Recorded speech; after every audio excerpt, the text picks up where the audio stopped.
Hello बच्चों, कैसे हैं आप लोग। आप सभी को एक बार फिर से गोल केमिस्ट्री क्लासेस में स्वागत है। आज हम लोग बात करेंगे हिमांक में अवनमन। सबसे पहले हम लोग हिमांक की बात करते हैं। फ्रीजिंग पॉइंट, देखिए क्या है, हिमांक है, हिम जोड़ अंक। तो हिम मतलब क्या होता है, बर्फ। हिम मतलब क्या होता है, बर्फ। यानी हम लोग वैसे जानते क्या है कि जब किसी ठोस को अगर हम लोग गर्म करते हैं तो क्या बनता है, द्रव बनता है। वही हम लोग द्रव को गर्म करते हैं तो क्या बनता है, वाष्प बनता है, गैसीय अवस्था में आता है। यानी क्या है, इस बर्फ को अगर हम लोग गर्म करेंगे, मान लीजिए क्या बर्फ हमारा क्या है, माइनस में 25 डिग्री सेल्सियस पर ये क्या है, ठंडा है। अगर इसको गर्म करेंगे तो तुरंत पानी बनेगा क्या, नहीं बनेगा। इसको गर्म करते करते जब यह जीरो पार करेगा तब यह क्या है, जल बनेगा। यानी ठोस से क्या होगा, द्रव में कन्वर्ट होगा। फिर हम लोग पानी को जो गर्म करते हैं तो तुरंत क्या वाष्प बनेगा क्या, नहीं बनेगा। इसको गर्म करते करते जब यह 100 की पार करता है तब यह वाष्प बना क्या होता है, स्टार्ट होता है। तो जिस विशेषता पर कोई ठोस पदार्थ ठोस से द्रव में बदलता है तो उसको कहते हैं द्रवनांक, और द्रव से वाष्प में बदलना शुरू करता है तो क्वथनांक। तो वैसे ही जिस विशेषता पर क्या है, किसी द्रव को ठंडा करेंगे तो क्या बनेगा, ठोस बनना शुरू हो जाएगा, तो उसको हम लोग कहते हैं हिमांक। यानी बर्फ कैसे बनेगा, तो वही हमारा है। इसको इसको थोड़ा मॉडिफाई करके देखते हैं। वह विशिष्ट तापमान जिस पर द्रव का वाष्प दाब अपने ठोस अवस्था के वाष्प दाब के बराबर हो जाए। वह विशिष्ट तापमान जिस पर द्रव का वाष्प दाब अपने ठोस अवस्था के वाष्प दाब के बराबर हो जाए तो उसे हम लोग हिमांक कहते हैं। यानी द्रव से क्या हो जाएगा, ठोस में बदलना शुरू कर देगा तो उसको हिमांक कहते हैं। यानी the characteristic temperature at which vapour pressure of solvent becomes equal to vapour pressure of its solid phase is called freezing point of that substance.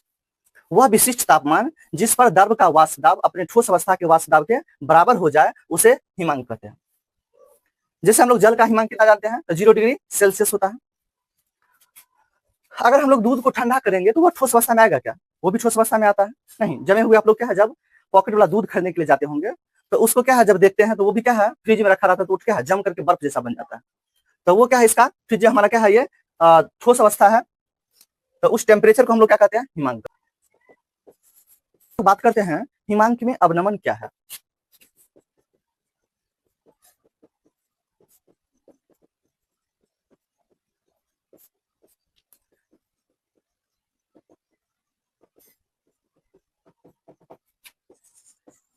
तो देखिए क्या है, हमारा ये क्या है, विलायक है।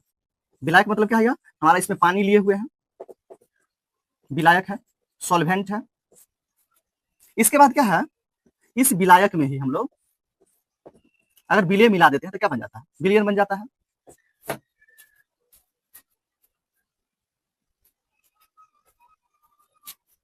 एग्जाम्पल के तौर पे हम लोग देखते हैं कि जैसे हम लोग क्या, भात बनाने के लिए पहले पानी को क्या करते हैं, गर्म करते हैं। तो जब वो खौलने लगता है तो उसमें हम लोग क्या, चावल डाल देते हैं, तो वो क्या हो जाता है, ताप कम हो जाता है। तो अगर उसको क्या है हम लोग और क्या, मतलब क्या है कि वाष्प दाब क्या हो गया, इसका कम हो गया। और वाष्प दाब कम होगा तो इसका हमारा क्या, हिमांक का मान भी क्या हो जाएगा, कम हो जाएगा। यानी जब किसी विलायक में अउरणशील विलेय को मिलाया जाता है तो इसका वाष्प दाब घटने लगती है। फलस्वरूप विलयन का हिमांक का मान भी क्या होता है, घटने लगती है। तो विलयन के हिमांक में होने वाली इसी कमी को हिमांक में अवनमन कहते हैं। क्या बोले, जब किसी विलायक में अउरणशील विलेय को मिलाया जाता है तो इसका वाष्प दाब घटने लगती है। इसका वाष्प दाब क्या होता है, ये हमारा जो पी नॉट है ये क्या हो जाता है, ये पी नॉट है, और ये क्या है, पीएस है। तो जब ये किसी विलायक में अउरणशील विलेय को मिलाएंगे तो इसका वाष्प दाब घटेगा, और वाष्प दाब घटेगा तो इसका हिमांक का मान भी क्या हो जाता है, घटने लगता है। हिमांक को हम लोग विलयन के हिमांक को टी एफ से दिखाते हैं, और क्या है, हमारा विलायक के हिमांक को किसे दिखाते हैं, टी नॉट एफ से। चलिए अब हम लोग बात करते हैं हिमांक से संबंधित राउल्ट नियम, Raoult's law related to freezing point.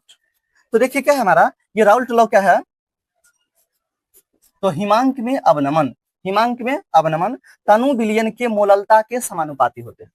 क्या है, हिमांक से संबंधित राउल्ट नियम, तो हिमांक में अवनमन तनु विलयन के मोललता के समानुपाती होते हैं। Depression in freezing point is directly proportional to molality of the dilute solution. अब देखिए समानुपाती का चिन्ह हटाते हैं तो हम लोग क्या देते हैं, कांस्टेंट देते हैं, और ये मोलालिटी है। कांस्टेंट के बदला हम लोग क्या दिए, के दिए, और ये फ्रीजिंग पॉइंट की बात करें इसलिए एफ दे दिए, इनटू क्या हमारा मोलालिटी है। देखिए डेल्टा टी एफ बराबर क्या होता है, तो अभी हम लोग देखे थे कि टी नॉट एफ माइनस में क्या हुआ था, टी डैश एफ। चलिए एक लाइन और कर लेते हैं, तो टी नॉट एफ माइनस में टी डैश एफ बराबर क्या है, के एफ गुने मोलालिटी का फॉर्मूला हम लोग क्या जानते हैं, तो डब्ल्यू गुने 1000 बटा में एम डैश गुने डब्ल्यू डैश। तो यही हमारा है हिमांक से संबंधित राउल्ट नियम। टी नॉट एफ क्या है, तो विलायक का हिमांक है, freezing point of solvent. T dash F क्या है, तो विलयन का हिमांक है, फ्रीजिंग पॉइंट ऑफ सॉल्यूशन। के एफ क्या है, तो कांस्टेंट है, क्या है यह कांस्टेंट है। इसको हम लोग इसका नाम क्या दिया है, तो cryoscopic constant, cryoscopic constant, cryoscopic constant. इसके बाद हमारा क्या है, ये डब्ल्यू क्या है, तो विलय का भार है, weight of solute. M dash क्या है, तो विलय का मोलर द्रव्यमान है, molar mass of solute. W dash क्या है, तो विलायक का भार है, वेट ऑफ सॉल्यूट। अब हम लोग बात करेंगे हिमांक में अवनमन को, हिमांक में अवनमन को सहजात गुणधर्म क्यों कहते हैं, हिमांक में अवनमन को सहजात गुणधर्म क्यों कहते हैं, यानी निष्कर्ष हम लोग देखेंगे।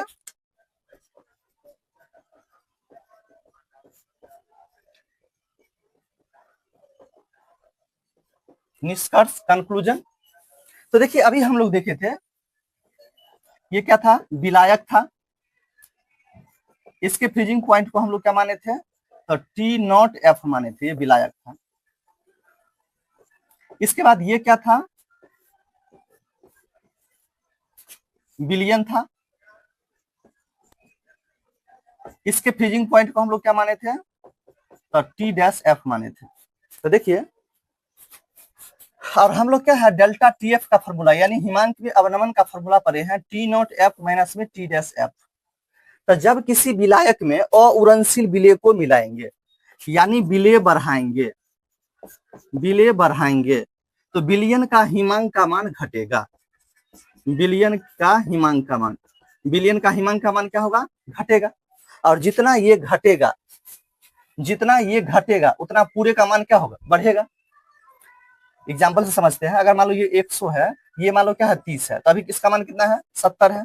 अगर मान लो ये 100 ही अगर इसको घटा दे, मान लो ये 20 हो गया, तो कितना हो गया, 80। यानी जितना ये घटेगा उतना क्या होगा, इसका मान बढ़ेगा।